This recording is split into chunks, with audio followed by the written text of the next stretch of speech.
శ్రీరస్తు శుభమస్తు అగ్నిమస్తు ఓం శ్రీ గురుభ్యాయ నమః. శుక్లాంబరధరం విష్ణుం శశివర్ణం చతుర్భుజం ప్రసన్నవదనం ధ్యాయే గురు బ్రహ్మ గురు విష్ణు గురుదేవో మహేశ్వర గురు సాక్షాత్ పరబ్రహ్మ తస్మై శ్రీ గురువే నమః. జ్ఞానానందం మయందేవం నిర్మలం స్ఫటికాకృతాధారం అహ్యకృపదాస్మయే గురువే సర్వలోకనం విద్యే భగవనం విధియే సర్వ విద్యానాం దక్షిణమూర్తయ నమః. అప్రమేయ ద్వయాతీతం నిర్మలం జ్ఞానమూర్తయ మనోగ్రహ విధయ దక్షిణమూర్తయ నమః. జటాధరం పాండురంగం సురాస్తం కృపానితం సర్వరోగహరం దేవం దత్తాత్రేయ నమోస్తుతే. పూజాయ రాఘవేంద్రాయ సత్యధర్మ రచయిత భక్ష్మాం కలవృక్షాయ సమతాం కామధేనవి పత్రీగ్రామ సమద్భూతం ద్వారకామాయ వాసనం భక్తాభీష్టపదం దేవం సాయినాథం నమామ్యహం. దేవానాంచ రుచినాంచ గురికాంచన సన్నిభం బుద్ధిమంతం త్రిలోకేస్తం నమామి బృహస్పతి. శ్రీ సాయినాథ కృపా కటాక్ష సిద్ధిరస్తు. సాయినాథ ఏకాదశి సూత్రము. శిరిడి ప్రవేశమే సర్వదుఃఖ పరిహారము. ఆప్తులైన నేను నిరుపేదలైన నేను ద్వారకామాయ ప్రవేశం అనొచ్చినంత సుఖ సంపదలంతగలను. ఈ భౌతిక దేహానంతం సైతం నేను అప్రమత్తుని. నా భక్తులకు రక్షణ నా సమాధి నుండి వెలువడను. నా సమాధి నుండి సర్వకార్యం నిర్వహించను. నన్ను ఆశ్రయించిన వారిని నన్ను శరణొచ్చిన వారిని నిరంతరం రక్షించే నా కర్తవ్యము. నా యందు ఎవరి దృష్టి కలదో వారి యందు నాకు కటాక్షం కలదు. మీ భారము నాపై పడవేట నేను మోసిదును. నా సహాయమును కానీ నా సలహాను కానీ కోరిన తక్షణమే యసంగదును. నా భక్తుల గృహమునందు లేమి అని శబ్దము తరచుదు. ఓం శాంతి శాంతి శాంతి. సర్వే జనా సుఖినో భవంతు. సర్వే జనా సుఖినో భవంతు. సర్వే జనా సుఖినో భవంతు. లోకా సమస్తా సుఖినో భవంతు. లోకా సమస్తా సుఖినో భవంతు. లోకా సమస్తా సుఖినో భవంతు. ఇక్కడ మన కింతర గ్రామంలో వెలిసినటువంటి షిరిడి సాయినాథుని ఆలయం చాలా 12 సంవత్సరాల పాటు మా భక్తులందరూ కలిసి మా కమిటీ వాళ్ళందరూ కలిసి అలాగే స్త్రీ భక్తులు కూడా కలిసి మేము చాలా కష్టించి అంటే మేము ప్రతి ఇంటికి వెళ్ళి భజన చేసి ఆ భజనలోని మంత్రపుష్పంతో వచ్చినటువంటి డబ్బులతో 12 సంవత్సరాల పాటు కష్టపడి ఇక్కడ బాబా పునాది వేశాం. పునాది వేసిన తర్వాత కూడా చాలా టైం పట్టింది. ఆ పట్టిన కాలం తర్వాత కొన్నాళ్ళకి నిధి ఏర్పాటు చేసుకొని ఆ నిధితో పాటు గ్రామంలో ఉన్న ప్రైవేట్ ఉద్యోగస్తులు అలాగే గవర్నమెంట్ ఉద్యోగస్తులు అందరూ కలిసి ఒక్కొక్కరు నిధి రూపంలో 5,000, 10,000, 50,000 రూపంలో ఇస్తూ ఆ డబ్బులతోని అలాగే మేము పూజలు చేసిన మంత్రపుష్పం డబ్బులతోని ఈ గుడి నిర్మాణం జరిగింది. ఇప్పటికి గుడి నిర్మాణం ఏర్పాటు అయ్యి 7 సంవత్సరాలు అయింది. ఈరోజు 7వ వార్షిక కార్యక్రమం జరిగింది కావున ఆ విధంగా భక్తులందరూ కూడా ఒక దగ్గర భక్తులందరూ ఏర్పాటు చేసుకొని ఇలాంటి కార్యక్రమాలన్నీ కూడా చేయడం జరిగింది. ఇక ఇంతలో సరే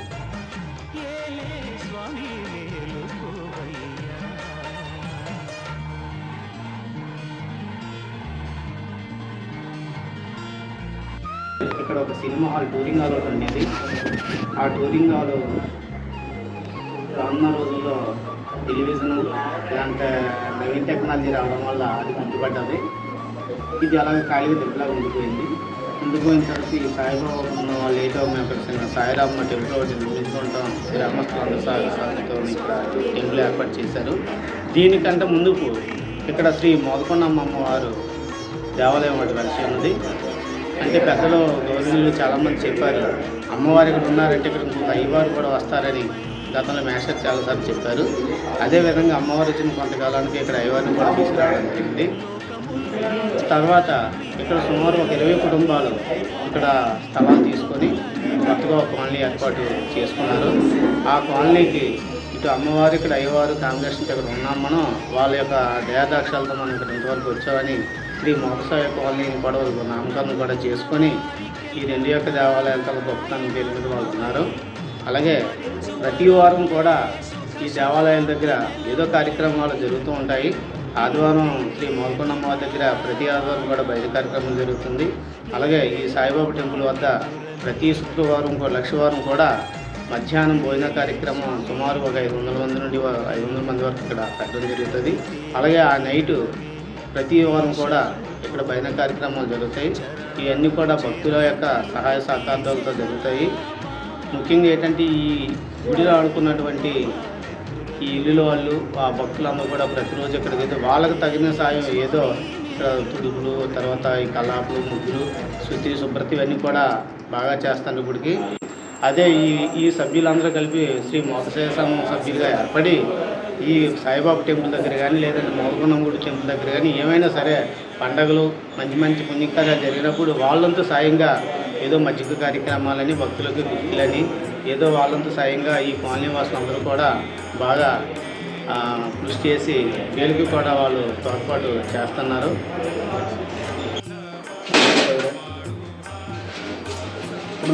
బాబాయ్ ప్రతి సంవత్సరం కూడా బాగా ఈ కార్యక్రమం జరుపుకుంటున్నాం. ఎందుకంటే ఒకప్పుడైతే బాబా గురించి మాకు అవసరం తెలియదు పెద్దగా.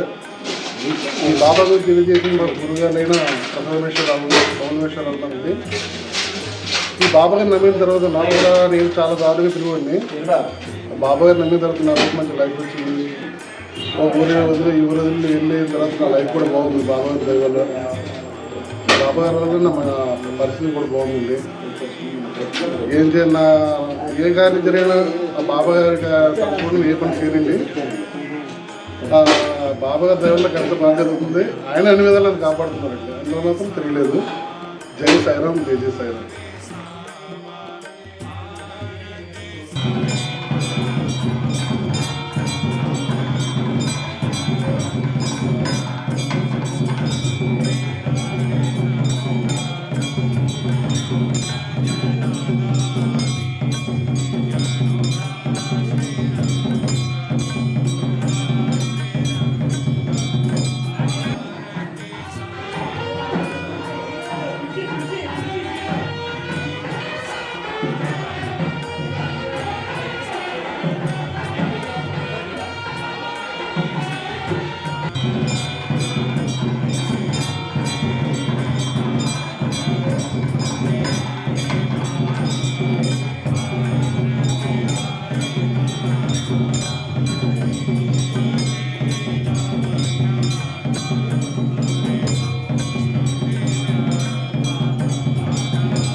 గుడి ప్రారంభమై మనకి 7 సంవత్సరాలు అవుతుంది.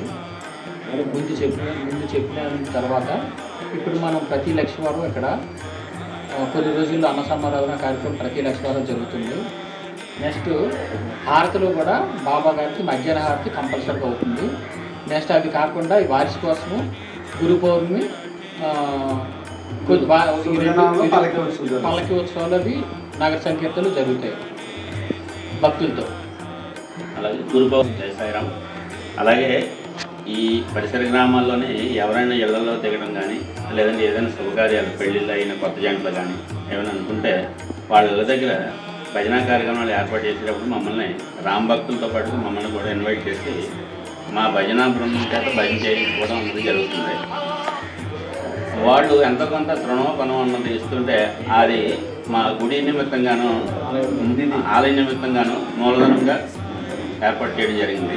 అలాగే ఈ గ్రామంలోనే ఉండే గవర్నమెంట్, ప్రైవేట్ ఉద్యోగస్తుల నుంచి వచ్చిన డొనేషను దాన్ని ఒక నిధిగా, ఒక మూల నిధిగా ఏర్పడేసి దాంట్లో డిపాజిట్ మనం చేసాం. దాని ద్వారా వచ్చిన ఇంట్రెస్ట్ని బట్టి ఆలయం తాలూకా నిత్య కైంకర్యాలకి వచ్చిన వడ్డీతోనే మేము ఆ ఖర్చులు అన్నది ఏర్పాటు చేస్తాం. జై సాయిరాం.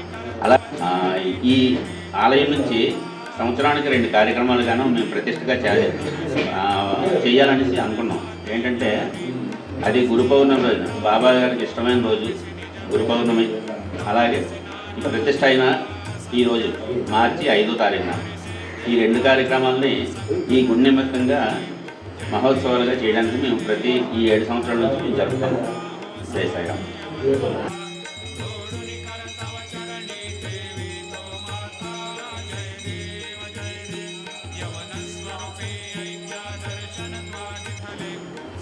ఓం సాయిరాం.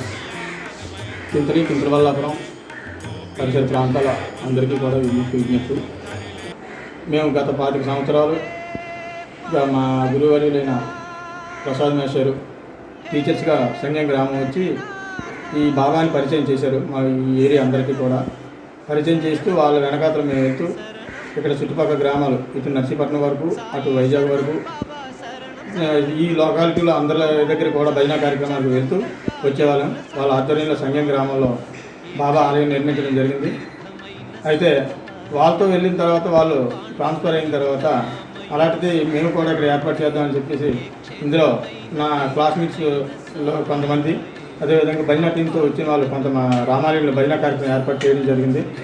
దీని నిమిత్తం వచ్చిన అమౌంట్ని ఏ ఒక్కరు ఏ రూపాయి ఆశించకుండా ఒక ఆలయ నిర్మాణం ఏర్పాటు చేసుకుందామని చెప్పి ప్రతి ఒక్కరు అనుకొని ప్రతి రూపాయిని కూడా అత్యంత అది మన సొంత అమౌంట్ కాకుండా బాబా గారి రూపాయన ఇంటి వల్ల కూడా మన రూపాయి ఖర్చు పెట్టకూడదని దృష్టితో భావించి ఈ యొక్క కార్యక్రమం 13 సంవత్సరాలుగా 12 సంవత్సరాల 6 నెలల కార్యక్రమానికి ఒక గుడి పునాది గోపురం తయారైంది ప్లాస్టింగ్ లేకుండా.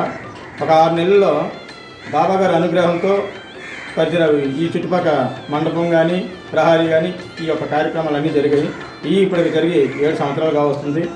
ఇది అందరికీ ముఖ్య కారకులు ఎవరంటే ముఖ్యంగా బాబా గారు ఆశీస్సులు, అదే మా గురువు గారైన ప్రసాద్ నరేష్ గారి ఆశీస్సులతో ఈ ఏరియా మొత్తానికి బాబా భజనా మండలి అంటే ఒక గుర్తింపుగా ఉండాలని, అదేవిధంగా ఆలయ నిర్మాణం కూడా భావించడానికి గల కారణం ఏంటంటే మన పెద్దలు ఎప్పుడో రామాలయానికి కట్టించి ఉన్నారు.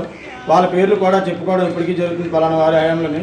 అదేవిధంగా ఆ పేరు కూడా బాబా గారి ఆశీస్సులతో స్థిరస్థాయిగా ఉంటుందని చెప్పేసి ప్రతి ఒక్కరూ ఈ రోజుకి కూడా శ్రమించి అంటే వచ్చిన పనిని చేసుకొని శ్రద్ధతో చేసి 7 సంవత్సరాలుగా వార్షికోత్సవ కార్యక్రమాలన్నీ బాబా గారి అనుగ్రహంతో జరుగుతున్నాయి. అదంతా కూడా బాబా గారు ఇచ్చిన ఒక అవకాశంగా భావిస్తూ అందరూ కూడా చేస్తున్నాము.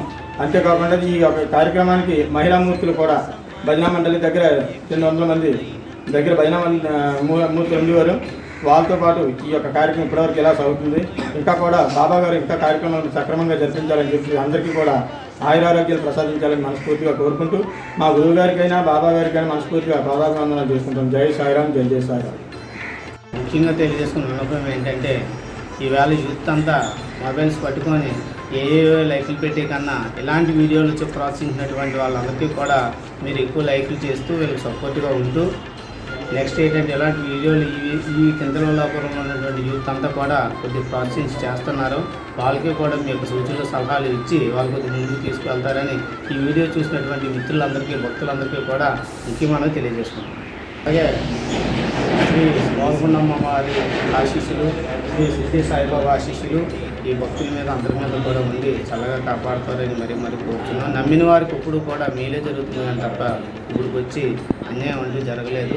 ఎవరైనా కష్ట నష్టాల్లో ఉన్నవారు స్వామివారికి వచ్చి ఓం సాయి శ్రీ సాయిని కలుసుకొని వెళ్తే వాళ్ళకి ఎంతో చేసినటువంటి కార్యం విజయం జరుగుతుంది. తద్వారా మళ్ళీ వాళ్ళు నెక్స్ట్ ఆ విజయం సిద్ధించిన తర్వాత వచ్చి స్వామివారితో చెప్పుకొని అదే ఆ వారమే అంటే ఆ నెక్స్ట్ వారం ఏదైతే భజన కార్యక్రమం జరుగుతుందో ఆ భజనలో పాల్గొని వాళ్ళకి తోసిన కాడికి ఏదో ప్రసాదాలు మంచిగా చదివించుకొని హ్యాపీగా చేసుకొని స్వామివారితో భక్తులను చాటుకుంటున్నారు. జై సాయిరాం. జీవరాశులన్నిటికీ సాయి శరణం, దివ్య జ్ఞాన సాధనకు సాయే శరణం.